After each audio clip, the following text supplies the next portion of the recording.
जय श्री कृष्णा। राधे राधे। आप सभी माताओं बहनों को ज्योतिया व्रत की हार्दिक शुभकामनाएं।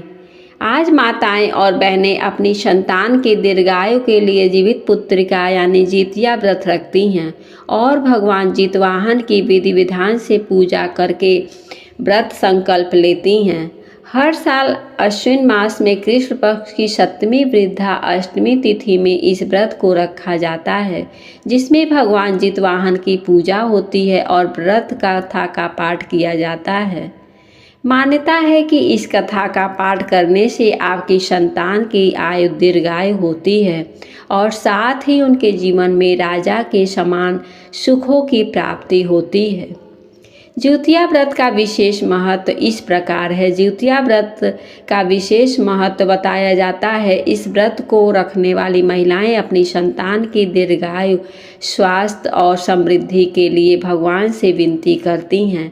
ऐसा माना जाता है कि ज्योतिया व्रत करने से संतान पर आने वाली हर प्रकार के संकटों का नाश होता है और आयु पर्यंत निरोग रहते हैं। इस व्रत का नाम ज्योतिया इसलिए पड़ा क्योंकि इसमें भगवान ज्योति पुत्रिका की पूजा की जाती है, जिन्हें भक्तों द्वारा जीव माता के रूप में भी जाना जाता है। व्रत के महत्व को इस दृष्टि से भी देखा जा सकता है कि माताओं द्वारा की जाने वाली तपस्या और संकल्प संतान जीवन पर बहुत प्रभाव डालता है। इस व्रत को माताओं की निस्वार्थ भक्ति के रूप में भी माना जाता है। यह व्रत प्रत्येक वर्ष विशेष रूप में अश्विन मास की अष्टमी तिथि को मनाया जाता है और इस व्रत को करना महिलाओं के लिए यह अपने संतान के कल्याण के लिए बहुत महत्वपूर्ण काम होता है। ज्योतिया व्रत कथा इस प्रकार है। व्रत की शुरुआत कैसे हुई और इसकी कथा क्या है, इसके बारे में कई प्राचीन कथाएं प्रचलित हैं। ज्योतिया व्रत की प्रमुख कथा इस प्रकार है। प्राचीन काल में एक राजा थे, उनका नाम था राजा शालिवाहन था। वे बहुत ही पराक्रमी और धार्मिक प्रवृत्ति के राजा थे। उनके वे राज्य में के समीप एक बड़ा जंगल था, जिसमें अनेक प्रकार के वन जीव रहते थे। उसी जंगल में एक विचित्र पक्षी भी रहता था। उसी पक्षी का नाम जीवितवाहन था। जीवितवाहन को पक्षियों का राजा कहा जाता था और वह अपनी प्रजा को बहुत ही ख्याल रखता था। एक समय जंगल में कुछ राक्षस आ गए और उन्होंने वहां निवास करने वाले ऋषि मुनियों को बहुत ही ज़्यादा परेशान करने लगे। राक्षसों के अत्याचार से परेशान ऋषि मुनियों ने ईश्वर से प्रार्थना की कि वे उन्हें इस राक्षसों से मुक्ति दिलाएं। विष्णु भगवान ने उन ऋषि मुनियों की प्रार्थना सुनकर जीवितवाहन को आदेश दिया कि वह जाकर राक्षसों से ऋषियों की रक्षा करे। जीवितवाहन ने विष्णु भगवान के इस आदेश का पालन करते हुए अपने पराक्रम से उन राक्षसों को मार डाला। इस वीरता से खुश होकर विष्णु भगवान ने जीवितवाहन को अमरता का वरदान दिया और भगवान विष्णु ने कहा कि जो भी स्त्री तुम्हारी पूजा का व्रत रखेंगी, उस व्रत की संतान की लंबी आयु होगी। उस समय से ही जीवित पुत्रिका का व्रत का प्रचलन शुरू हो गया। इस कथा से यह संदेश मिलता है कि माताओं द्वारा किए गए इस व्रत से उनकी संतान की सभी विपत्तियां दूर होती हैं और वह दीर्घायु होता है। ज्योतिया व्रत से जुड़ी दूसरी प्राचीन कथा के अनुसार एक बार राजा युधिष्ठिर ने गुरु वशिष्ठ से पूछा, गुरुदेव कृपया करके मुझे ऐसा कोई व्रत बताइए जिसके करने से मेरी संतान को लंबी आयु हो और स्वस्थ जीवन का आशीर्वाद मिले। गुरु वशिष्ठ ने कहा, हे राजन, ज्योतिया व्रत बड़ा ही शुभ और कल्याणकारी व्रत है। इसको करने से आपके संतान निश्चित ही दीर्घायु होंगे। गुरु वशिष्ठ ने राजा युधिष्ठिर से व्रत की महिमा बताते हुए यह कहा, प्राचीन समय में एक राजा थे जिनका नाम जीमुतवाहन था। वे बड़े ही धर्मपरायण और प्रजा के पालक राजा थे। एक समय उनके राज्य में एक अद्भुत घटना घटित हुई। राजा ने देखा कि एक अन्य राज्य के कुछ हिस्सों में बार बार सूखा पड़ रहा था। राजा ने अपने धर्मगुरु से परामर्श किया तो उन्हें यह बताया कि यह सूखा एक श्राप के कारण हो रहा है। राजा जिमुतवाहन ने विष्णु भगवान की तपस्या की और विष्णु भगवान से आशीर्वाद प्राप्त कर इस श्राप से मुक्ति प्राप्त की। इस कारण उनके राज्य में दोबारा से सुख, शांति और समृद्धि लौट आई।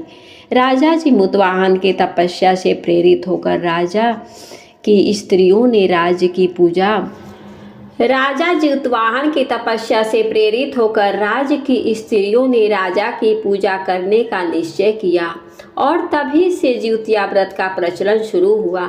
इस व्रत को विशेष रूप से संतान के कल्याण के लिए किया जाता है। जिउतिया व्रत की विधि इस प्रकार है। जिउतिया व्रत को 3 दिनों तक मनाया जाता है। इस व्रत के 3 मुख्य होते हैं: नहाय खाए, खर्जित और पारण। ऐसी मान्यता है कि इन तीनों दिनों का अपना अपना महत्व और व्रत की विधि होती है। जिउतिया व्रत कथा। नर्मदा नदी के पास कंचनबटी नाम का एक नगर हुआ करता था। वहाँ राजा मलयकेतु का शासन था। कंचनबटी नगर के पास बालूहटा नामक जगह थी, जिसके पास में एक बड़ा सा पेड़ था। उस पेड़ के नीचे एक चील और एक गीदड़ रहता था। दोनों में गहरी दोस्ती थी। महिलाओं को जिउतिया व्रत रखता देख उन दोनों ने भी प्रण किया कि वो भी इस व्रत को रखेंगे। चील और गीदड़ ने श्री जितवाहन भगवान को मन में याद कर कहा कि हम आपकी पूजा और व्रत पूरी विधि के साथ करेंगे। व्रत का दिन आते ही चील और गीदड़ दोनों ने व्रत प्रारंभ किया, लेकिन पास में ही किसी धनवान व्यापारी की मौत हो गई थी और उसका अंतिम संस्कार करने के लिए उसे बालूहटा लाया गया। व्रत के दिन गीदड़ ने मरे हुए व्यक्ति को देखा तो उसके मन में उस मांस को खाने की अभिलाषा जगी। वो खुद को रोक नहीं पाया और मांस खाकर व्रत खंडित कर दिया। उस व्यापारी के शव को चील भी देखा, लेकिन उसने व्रत के कारण उसे नहीं खाया। इसके कुछ समय पश्चात चील और गीदड़ दोनों का अलग अलग जन्म हुआ, जिसमें वो दोनों कंचवटी के भास्कर नामक ब्राह्मण के घर में बेटी के रूप में पैदा हुई। चील का जन्म बड़ी ही बहन नाम सीलवती और गीदड़ का जन्म उसकी छोटी बहन नाम कपूरावती के रूप में हुआ। सीलवती की शादी बुद्धिसेन नामक लड़के से हुई और कपूरावती छोटी बहन की शादी कंचवटी के राजा मलयकेतु से हुई। बड़ी बहन सीलवती को 7 पुत्र हुए तो छोटी बहन कपूरावती को संतान सुख प्राप्त नहीं हो पाया। कपूरावती के घर जितने भी संतान हुए वे उसी दिन मर जाते। ऐसा होते होते कपूरावती काफ़ी परेशान हो गई। सीलवती के 7 पुत्र कपूरावती के महल में कार्य करते थे, लेकिन कपूरावती ने उन्हें जलन के कारण अपने पति को कहकर बड़ी बहन के 7 पुत्रों के सर कटवा कर उन्हें लाल रंग के कपड़े से ढककर एक बर्तन में अपनी बड़ी बहन के घर भिजवा दिए।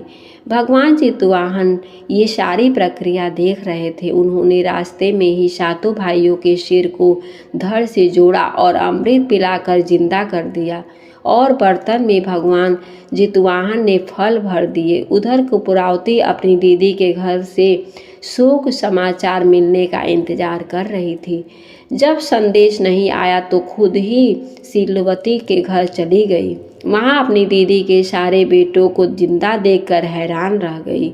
कपूरावती ने अपनी बड़ी बहन को सारी बातें बताई जो उसने बेटों के साथ की थी। बड़ी बहन सीलवती ने अपनी छोटी बहन कपूरावती को उसने पिछले जन्म के बारे में सारी बात बताई और उसी पेड़ को पास ले गई जहां वो दोनों पहले रहा करते थे। कपूरावती का व्रत खंडित होने के कारण वे सारी दिक्कतें उसके जीवन में आई। इस बात का कपूरावती को बड़ा पछतावा हुआ और उसने उसी समय अपना दम तोड़ दिया। कपूरावती के पति को जब जानकारी मिली तो उसने अपनी पत्नी का अंतिम संस्कार उसे पेड़ के नीचे किया। जिउतिया व्रत कथा से हमें यही सीख मिलता है कि बुरे कर्म कभी पीछा नहीं छोड़ते, उसका फल भोगना ही पड़ता है।